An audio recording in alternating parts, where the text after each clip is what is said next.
Jaeger, Decision Making and the College Female by Bree Bridger.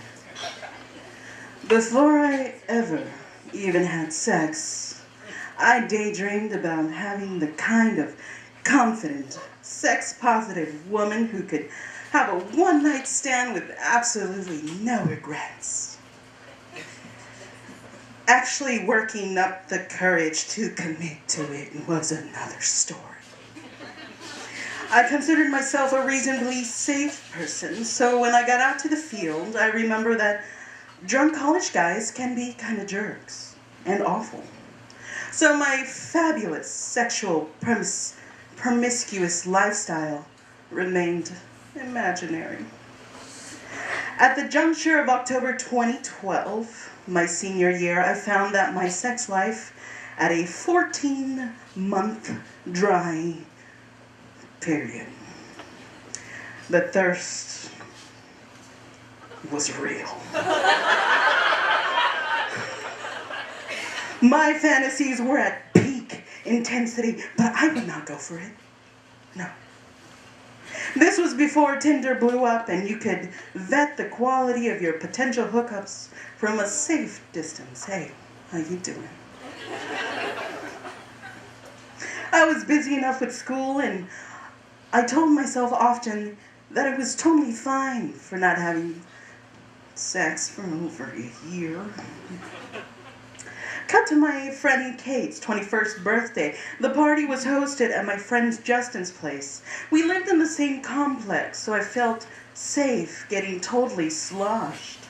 Justin had a party philosophy that I think we can all respect and admire. If you pour them, they will come. He kept a steady supply of full shot glasses, and they disappeared quickly.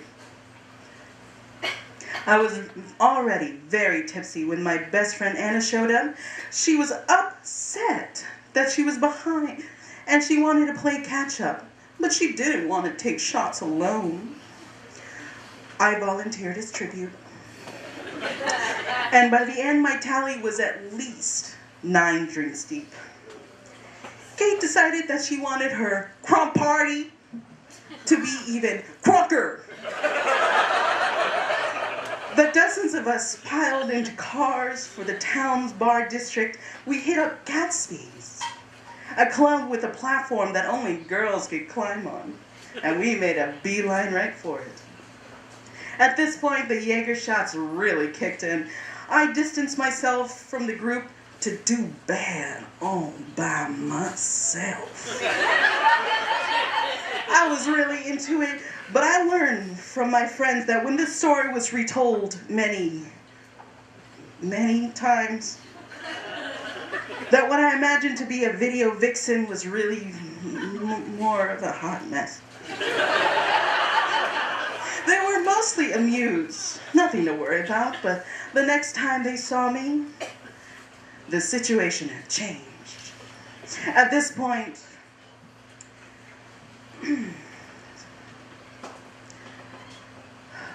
as I remember it, the moment was truly magical. From across the crowded club, I see a blurry figure in sharp focus compared to an even blurrier peripheral exit the men's bathroom. The bright fluorescent bathroom light was a spotlight from the heavens. We made direct eye contact from yards away. It was kismet. He cut across the crowd and with a raspy, "Hey," helps me down from the platform so I can do all sorts of bad on him. From my friend's perspective, the second I was alone, and then the next I was glued in unladylike positions on some Brenda.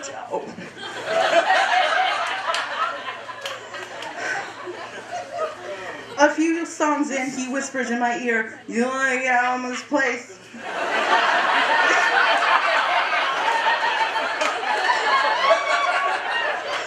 And I think, oh my God, this is it. This find this guy suave and confident in a totally non-gross way. I feel pretty safe, and maybe I shouldn't treat my instincts when this drunk, but whatever. I whisper back, "Hells yeah!" And we immediately made for the exit. Complication. My 10 friends are between me and the door. They see me move, and the alarms start going off, and they form a blockade between us and said door. Anna grabs me by the arms and delicately asks, "What are you doing, sweetie?" Drunk as I am, I'm still me enough to see how this looks. I'm a wasted college female, and I know I'm a prime target for a creep. I know I'm not legally able to consent to sex, but I'm thinking, sober you is pumped. Sober you would never actually get around to doing this. This guy's hot, and you are horny. Go for this.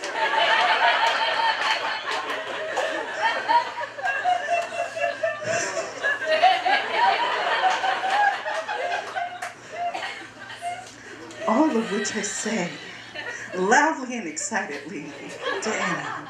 She gives me a hard, analyzing look and lets go of my shoulders and says, "Oh, okay."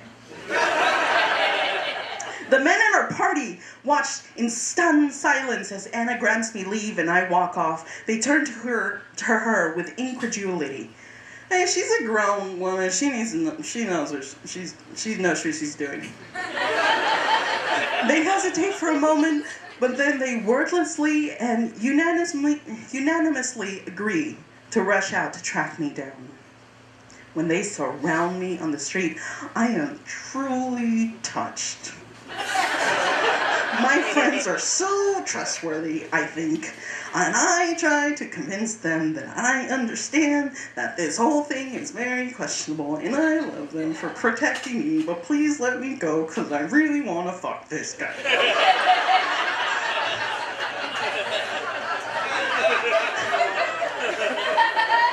He is still within earshot, drunk but amused. He respects my friend's concerns, which really works in his favor. A jerk would get aggressive and try to start a fight over me.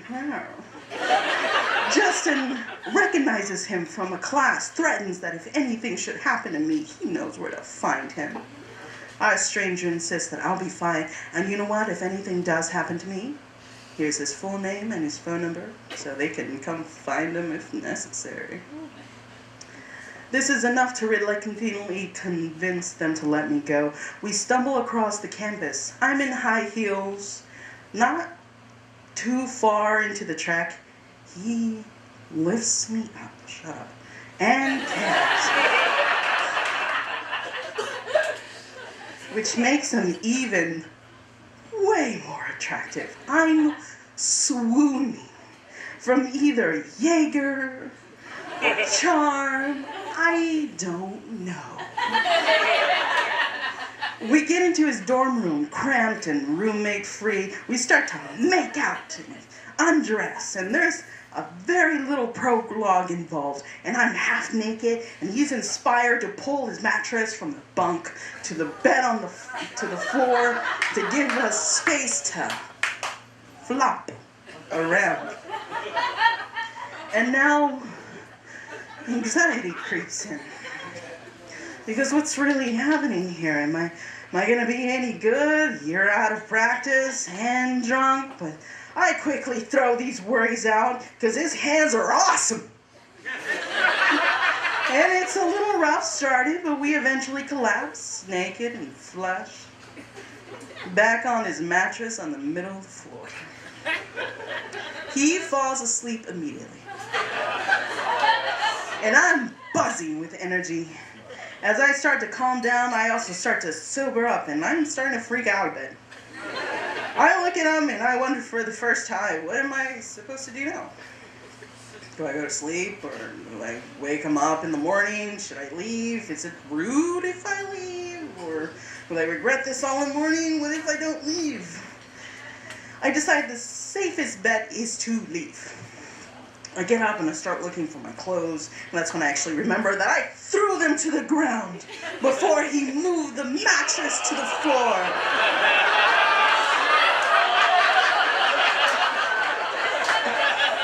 And there underneath his passed out body, and it occurs to me, this can be the incentive to just stay the night. But I've already made my decision. I do what needs to be done. I scramble blindly into one of his t-shirts.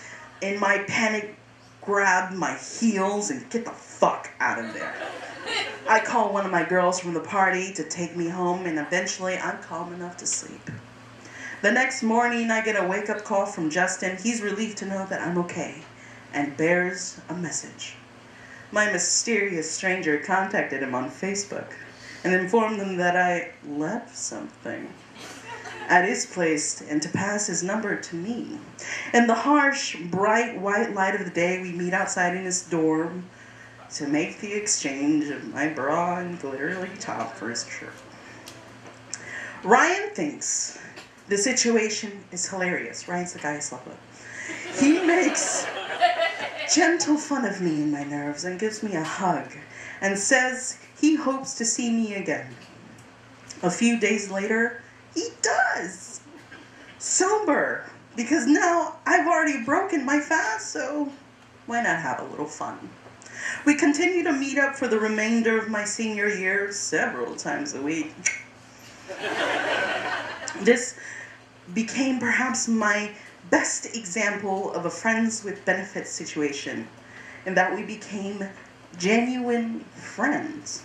There was no serious commitment involved. It was 2 years later, and Ryan and I still chat now and then.